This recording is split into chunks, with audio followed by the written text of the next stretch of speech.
जब हम यकजहती की बात करें तो बहुत सारे लोग ये सवाल करते हैं, चूँकि आपको भी बड़ा ताज्जुब हुआ जब खैबर पख्तूनख्वा ने जो फाइनेंस बजट है वो पास कर दिया। तो इस वक्त क्या पार्टी का कोई ऐसा प्लान है कि वहाँ पे जो वज़ीर आला हैं उनको तब्दील करना है? नहीं, मुझे कोई ताज्जुब नहीं हुआ। मुझे ताज्जुब सिर्फ 23 तारीख के हवाले से हुआ था। वो बजट बहरहाल पास होना था, उसको हमें 27 तारीख या ज़्यादा से ज़्यादा 30 जून तक पास करना था, वरना 1 जुलाई को सूबा जो है वो मुंजमद हो जाता, स्कूल कॉलेज अस्पताल सब बंद करना पड़ते, कोई ख़र्चा ना हो सकता। इसलिए बजट के पास करने के हवाले से तो मुझे कोई मसला नहीं है। टाइमिंग के ऊपर बात सिर्फ आपने ये कहा कि थी आई एम कि हमारा ये सरप्राइज्ड। ख्याल था, सिर्फ 23 तारीख के हवाले से मेरा ख्याल था कि ये 27 को होगा, लेकिन बहरहाल 23 को हो गया 27 की बजाय। तो आपको फिर क्यों इसके ऊपर टाइमिंग के ऊपर क्यों सरप्राइज था, ताज्जुब क्यों हुआ आपको? देखिए, हमारा ये ख्याल था कि बीच में एक कोशिश और की जाएगी इमरान खान साहब से मिलने की, लेकिन बहरहाल उसकी वजूहात अली अमीन साहब ने बता दी हैं। मैं समझता हूँ अब ये कोई बहुत बड़ा मामला नहीं है, ये माजी का हिस्सा है, ये बात हो गई। तो अब यानी हम यानी आगे कि जो बढ़ेंगे। क्यासिया राइयाँ हो रही हैं कि जी अली अमीन गंडापुर साहब की सीट को ख़तरा है, वज़ीर आला की पोजीशन को ख़तरा है, वो अभी तक नहीं है पोस्ट को? नहीं, पार्टी के अंदर से कोई खतरा नहीं है। पार्टी के अंदर से आप कहते हैं कोई ख़तरा नहीं है। अब जो सेनेट इलेक्शंस आने लगे हैं, सलमान अकरम राजा साहब, हमने देखा है कि पीटीआई जो है ख़ासा डिसिप्लिन एक मेंटेन करती है। A lot is at stake here. अगर आप लोग अपना डिसिप्लिन मेंटेन नहीं करते तो हुकूमती इत्तेहाद बशमूल मौलाना फजल रहमान साहब भी अगर आ जाएं तो उनको 2/3 अक्सरियत मिल जाएगी सेनेट के अंदर। तो आपका क्या हिकमत अमली होगी इस सेनेट के इलेक्शंस के अंदर, कैसे डिसिप्लिन को आप रखेंगे? देखिए, सेनेट का इलेक्शन हमेशा ही मुतनाज़ हुआ करता है, क्योंकि सेनेट में खुफिया वोटिंग होती है और ये बताना कि किसने किसके लिए वोट किया वो मुमकिन नहीं हुआ करता। तो हम ये समझते हैं कि हमारे एमपीए हजरात जो हैं वो गद्दारी नहीं करेंगे, वो इमरान खान से पार्टी से वफा करेंगे और जो पार्टी के जो कैंडिडेट हैं उन्हीं के लिए वोट करेंगे जैसे पार्टी उनको बताएगी। लेकिन इससे बरक्स अगर कुछ होता है तो बात सामने आ जाएगी।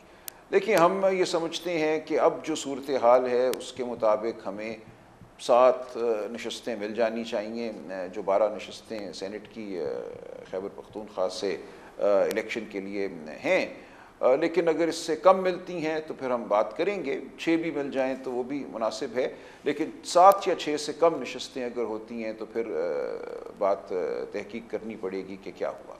हम अब तक समझते हैं कि हमें 6 या 7 नशस्तें मिल जाएंगी।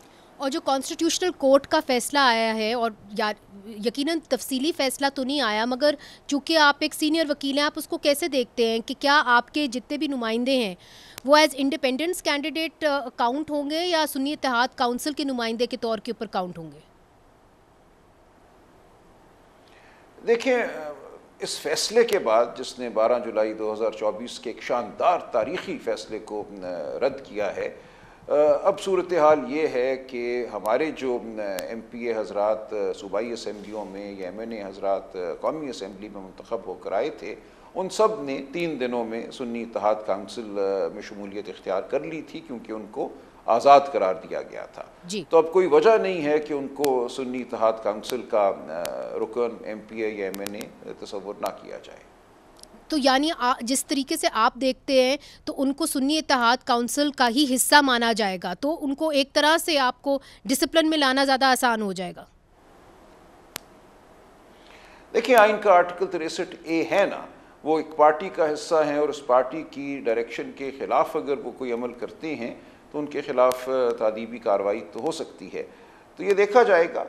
देखिए, इस वक्त सूरत हाल ये है कि जब ये मखसूस नशस्तें नहीं भी बांटी गई थी, जिसको जी। आपने सही तौर पे बंदर बांट कहा, तो तब भी तो 26वीं आईनी तरमीम करा ली गई थी ना। वो जिस तरह कराई गई वो हम जानते हैं। वो धौंस थी, अगवाकारी थी, लालच का अंसर था, लेकिन बहरहाल एक तरमीम थी जिसको किसी ना किसी तरीके से करा लिया गया था। जी। तो 27वीं तरमीम भी ये करना चाहेंगे तो करा लेंगे। इसलिए हम अब इस हवाले से कोई बहुत ज़्यादा फ़िक्रमंद नहीं है कि क्या 27वीं होगी या नहीं होगी।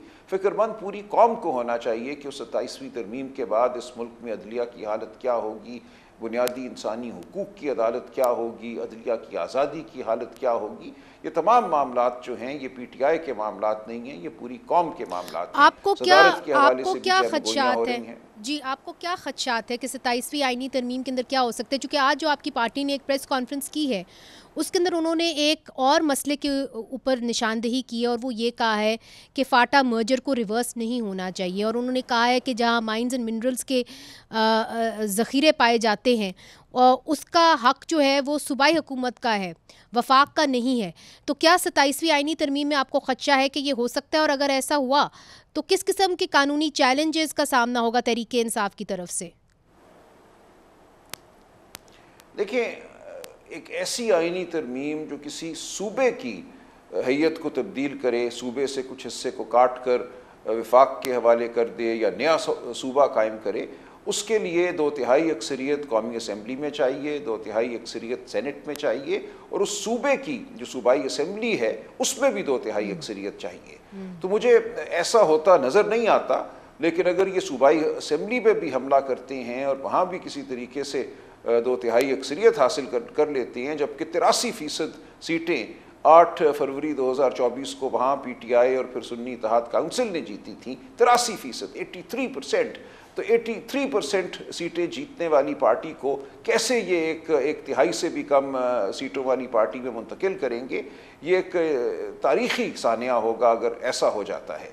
तो अगर ये करते हैं तो देखेंगे क्या कर गुजरते हैं, लेकिन मुझे ये इस वक्त होता नज़र नहीं आता कि खैबर पख्तूनख्वा की ये नई तश्कील कर पाएँ और फाटा को खैबर पख्तूनख्वा से तोड़ दें। अगरचे ख्वाहिश बिल्कुल है, ख्वाहिश यही है कि चूँकि मादनी ज़खायर फाटा के इलाके में बड़ी तादाद में पाए जाते हैं, उसको अगर वफाकी हुकूमत के ज़ेर इंतज़ाम कर दिया जाता है, जैसा कि 25वीं आईनी तरमीम से पहले था, तो फिर वफाकी हुकूमत अपने अहकामात के तहत कोई भी मायदा उन ज़खायर के हवाले से कर सकती है। इस वक्त सूबे के अवाम का हक़ है उन ज़खायर पर। ठीक है, और आपको मुकम्मल भरोसा है ज़रताज गुल साहिबा के ऊपर, जो पार्लिमानी लीडर भी हैं सुन्नी इत्तेहाद काउंसिल की, कि वो डिसिप्लिन में ही रहेंगी? जी, ज़रताज गुल साहिबा के हवाले से मुझे नहीं समझ आया आपने क्यों बिलखुसूस सवाल किया है। वो पार्लिमानी लीडर हैं, इसीलिए मैंने आपसे ये सवाल किया। जी बिल्कुल, वो पार्लिमानी लीडर हैं, वो क्यों पार्टी के डिसिप्लिन में नहीं रहेंगी? उन्होंने तो डिसिप्लिन मेंटेन कराना है, और बिल्कुल वो रहेंगी, और पार्टी को उन पर फ़ख्र है।